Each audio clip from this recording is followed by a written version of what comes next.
Assalamualaikum warahmatullahi wabarakatuh. Bab 247 Bang Tianyi yang aneh. Legenda ini terjadi di kota Bandung, dan sejak saya diracuni oleh racun yang Anda bantu keluarkan terakhir kali, saya diam-diam menyelidiki di kota Bandung berdasarkan legenda ini, mencoba mencari tahu apakah markas besar organisasi Tianquai ada di sini. Ketika lelaki tua itu mengatakan ini, dia mengambil gelas air dan menyesap airnya. "Apakah kamu di sini?" Henry juga sangat bersemangat dengan pertanyaan ini dan bertanya dengan cepat. "Tidak di sini. Paling banyak ada satu garis keturunan di sini."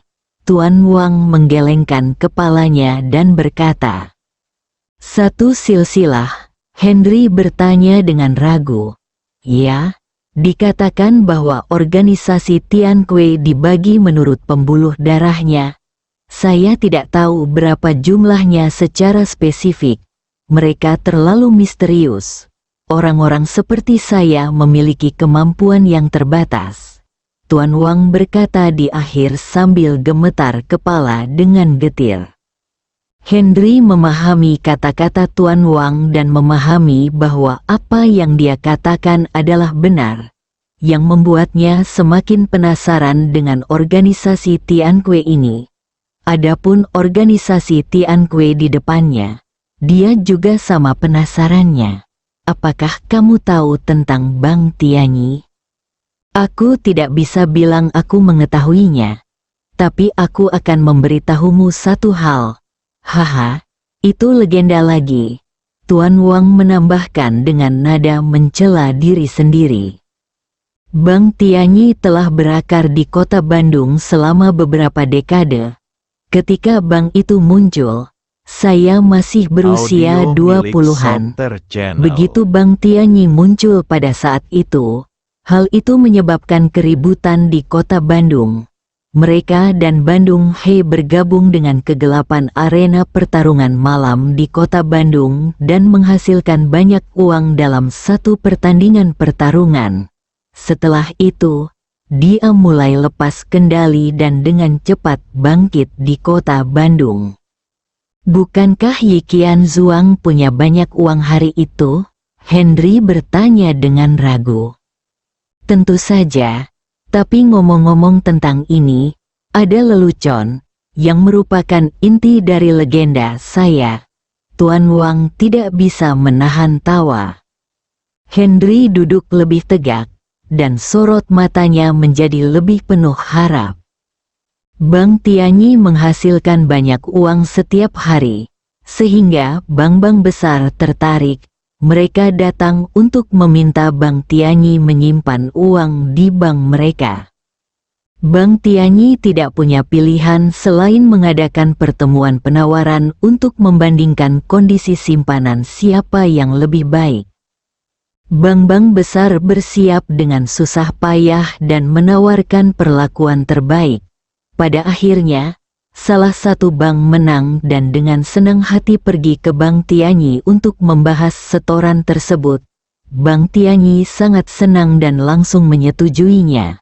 Tetapi setoran saya hanya memiliki minimal 10 yuan perlu membuka rekening, dan saya tidak pernah menyetor 1 sen pun lagi. Ini akhirnya menjadi lelucon. Karena itu, tidak ada bank yang datang berkunjung lagi, dan Bang Tianyi harus tenang." "Uang dari Bang Tianyi tidak pernah disimpan di bank?" Henry bertanya dengan heran. Tuan Wang mengangguk, mata Henry sedikit menyusut.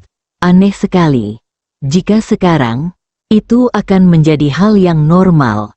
Internet sudah sangat berkembang dan ada begitu banyak cara untuk berinvestasi dan mengelola uang, yang dapat dilakukan dalam berbagai bentuk. Namun di Jawa beberapa dekade yang lalu, hanya ada sedikit orang kaya.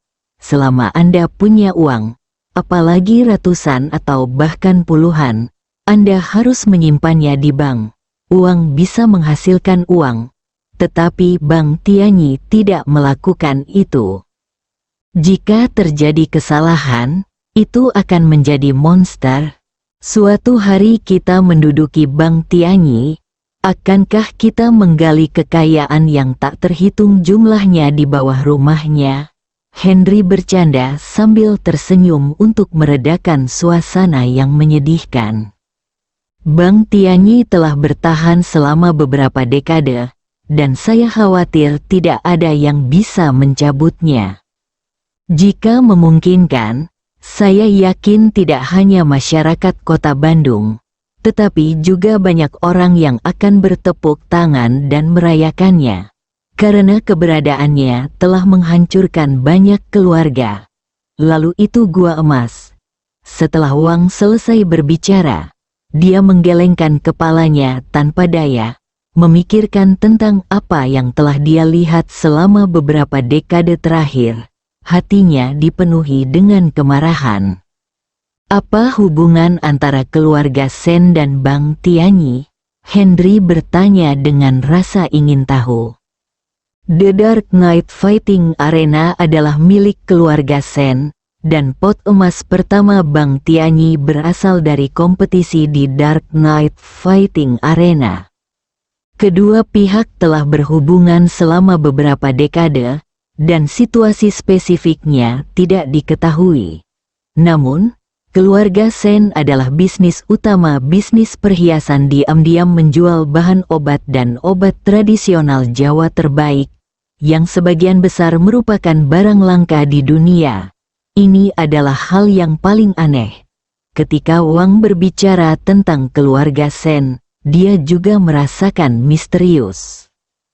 Tuan Wang, apakah hubungan di antara mereka ada hubungannya dengan pria bertopeng yang saya lihat, terutama cacing gus spiritual di tangannya, yang merupakan barang langka? Meskipun Henry memiliki penilaiannya sendiri, dia juga ingin dengarkan penilaian Tuan Wang. Bagaimanapun, dia telah berada di Kota Bandung selama beberapa dekade. Tetapi dia baru berada di Kota Bandung kurang dari sebulan. Apa yang Anda lihat? Kebangkitan Bang Tianyi, dan hubungan antara keluarga Sen dan Bang Tianyi. Jika Anda melihat ketiga aspek ini bersama-sama, pasti ada hubungan yang menghubungkan. Apa hubungan ini? Bagaimana menurut Anda? Tuan Wang tidak memberikan jawaban apapun. Jawabannya, dia khawatir memberikan jawaban yang terburu-buru akan mempengaruhi penilaian Henry dan memiliki efek kontraproduktif pada langkah selanjutnya. Henry mengangguk, berpikir sejenak dan berkata, Tuan Wang, saya mengerti maksud Anda. Tampaknya masih banyak hal yang perlu saya selidiki sendiri. Tuan Wang mengangguk, menghela nafas dan berkata, Teman kecil Henry, sayang sekali saya telah berada di Kota Bandung selama bertahun-tahun dan telah diracuni selama bertahun-tahun, tetapi saya bahkan belum menemukan cabang Bang Tianyi dan Tianque. Saya malu. Tuan Wang, Anda minta maaf. Tidak perlu menyalahkan diri sendiri. Anda mengambil jalan yang benar. Tentu saja, tidak akan ada konflik kepentingan dan lebih sedikit persimpangan. Dan karena berbagai hal, saya sekarang sangat terlibat dan memiliki untuk menghadapinya. Teman kecil Henry, meskipun saya tahu Anda memiliki kemampuan luar biasa, saya tetap menyarankan agar Anda mencoba meminimalkan konflik dengan Bang Tianyi. Sekarang bukan waktu terbaik. Di satu sisi, Anda tidak mengerti, dan di sisi lain, kamu terlalu lemah. Jika konflik tersebut langsung pecah sekarang dalam konflik yang sengit, jika keluarga Sen dan Bang Tianyi mengambil tindakan pada saat yang sama, bahkan keluarga Bai mungkin khawatir untuk membantu Anda, dan itu mungkin merugikan. Tuan Wang ragu-ragu untuk waktu yang lama, dan akhirnya memberikan peringatan yang serius. Tuan Wang, terima kasih telah mengingatkan saya. Prinsip saya adalah saya tidak akan menyinggung orang lain kecuali mereka menyinggung saya. Jika mereka terus membuat masalah bagi saya tidak keberatan membunuh mereka. Apalagi membunuh mereka secara langsung. Dari dokter hantu, Henry tiba-tiba menjadi sangat bersemangat untuk menimbulkan masalah di organisasi Tianque untuk dokter suci. Tuan Wang tahu bahwa Henry masih muda dan energik, dan dia juga tahu bahwa meskipun dia terlihat impulsif, dia sebenarnya sangat tenang. Dia hanya menghela nafas dan tidak berkata apa-apa lagi. Henry mendongak dan melihat Fajar sudah berada muncul. Tanpa disadari, mereka telah berbicara sampai pagi hari. Meskipun dia tidak mendapatkan berita yang paling dia pedulikan, dia tetap merasa sangat berguna dengan apa yang diberikan oleh Tuan Wang. Tuan Wang, maaf mengganggu Anda, saya akan kembali dulu. Henry berdiri dan membungkuk sedikit kepada Tuan Wang. Tuan Wang tidak berkata apa-apa dan mengangguk. Tetapi di dalam hatinya dia penuh dengan kekhawatiran tentang langkah Henry selanjutnya. Sampai Henry pergi, Wang tidak berbicara lagi, apalagi tidur. Mungkin setelah fajar, kota Bandung akan mulai bergejolak. Bab 248 Peringatan. Henry berkendara kembali ke villa.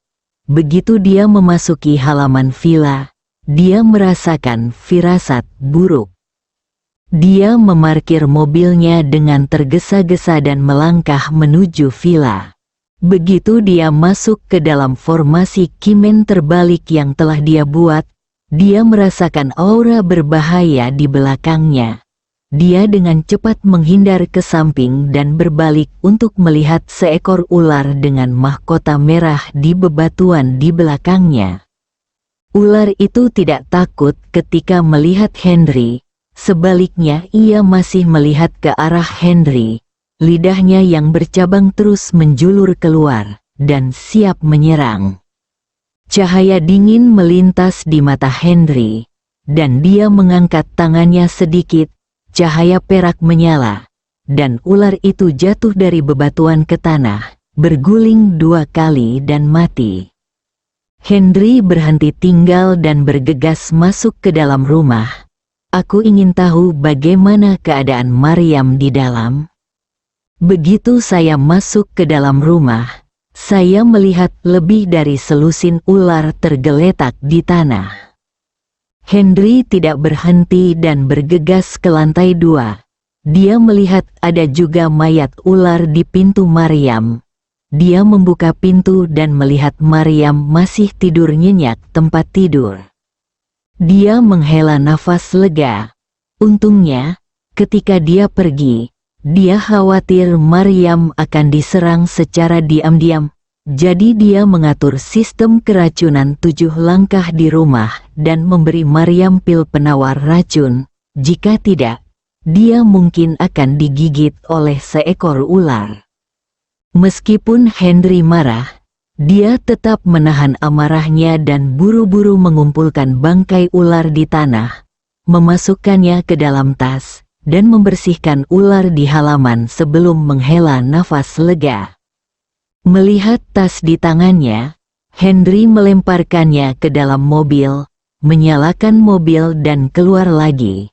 Ketika dia muncul di Bang Tianyi, tepat saat matahari pagi akan segera muncul, cahaya merah dari langit terpantul di wajahnya, membuat matanya yang marah berubah menjadi merah.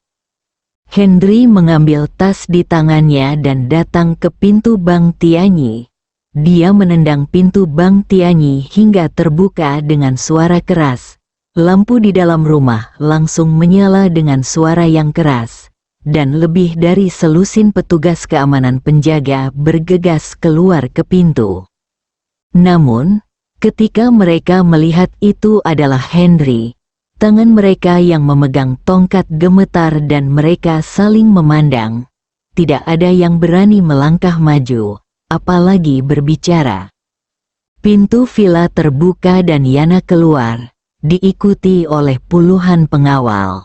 Melihat bahwa itu adalah Henry, kemarahan muncul di mata Yana. Dia menahan amarahnya dan bertanya, "Henry, apa yang akan kamu lakukan?" Henry tidak menjawab, tapi membuang tasnya. Tas itu jatuh ke tanah dan langsung meledak. Mayat ular di dalamnya berserakan. Yana dan pengawal di belakangnya sangat ketakutan sehingga mereka melompat ke samping. Ketika dia mengetahui bahwa itu adalah ular mati, dia menghela nafas lega. "Henry, jangan terlalu sombong." Yana sangat marah dan berkata dengan keras. "Yana, sudah kubilang padamu dan orang-orang di belakangmu, jangan main-main denganku. Tujuan Henryku di kota Bandung sangat sederhana, yaitu membuat Maryam bahagia. Saya akan berurusan dengan siapapun yang mempersulitnya. Selain itu, saya berharap semua orang tidak main-main dengan sungai. Jika tidak, saya tidak peduli apakah Anda Bang Tianyi atau Tian Kue. Saya tidak keberatan membersihkannya kalian semua." Suara Henry keras dan tubuhnya penuh dominasi.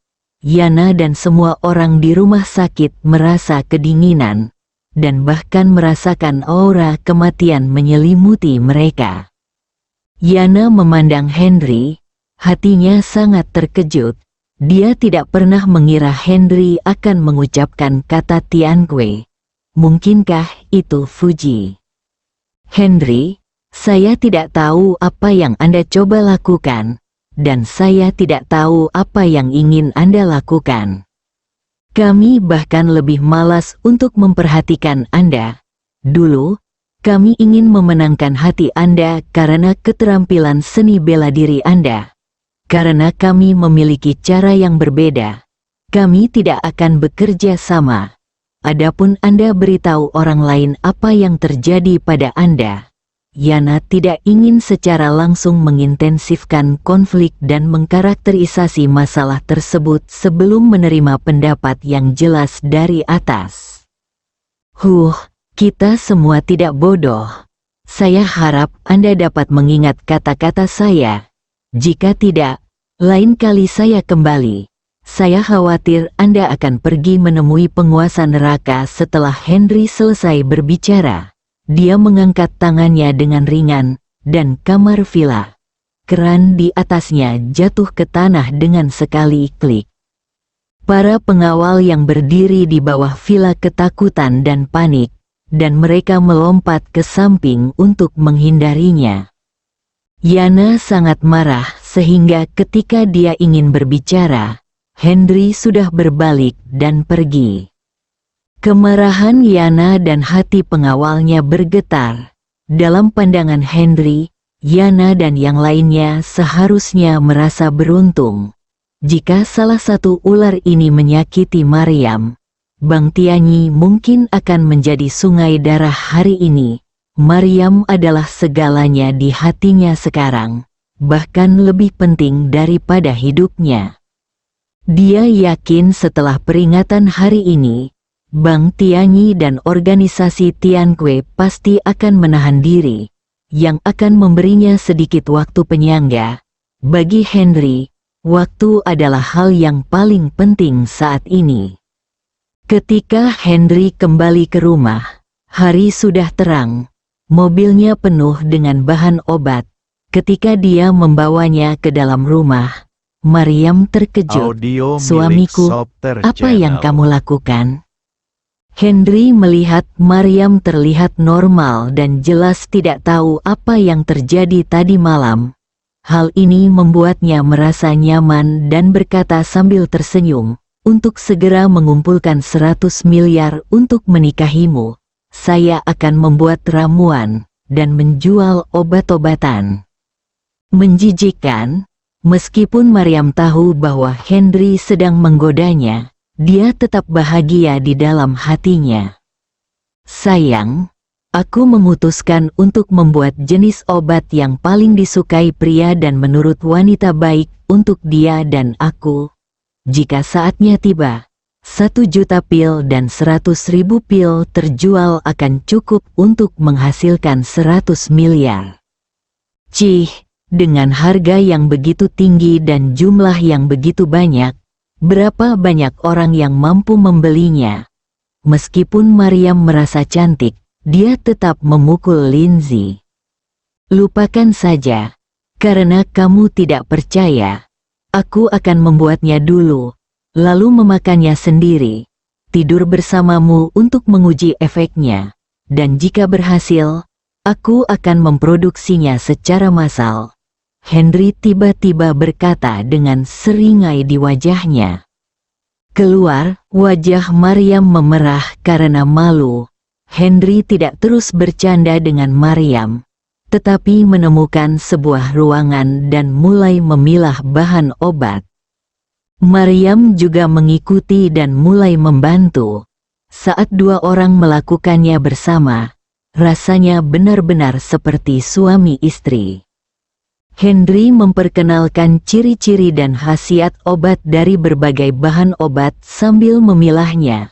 Ketika berbicara tentang beberapa bahan obat yang baik untuk pria atau wanita, Henry seringkali mengucapkan beberapa patah kata lagi, bahkan ingin menekankannya secara detail.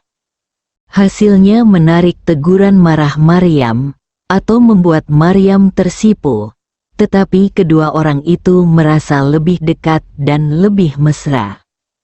Ketika hari itu berakhir, Henry memiliki lebih banyak botol berisi berbagai pil.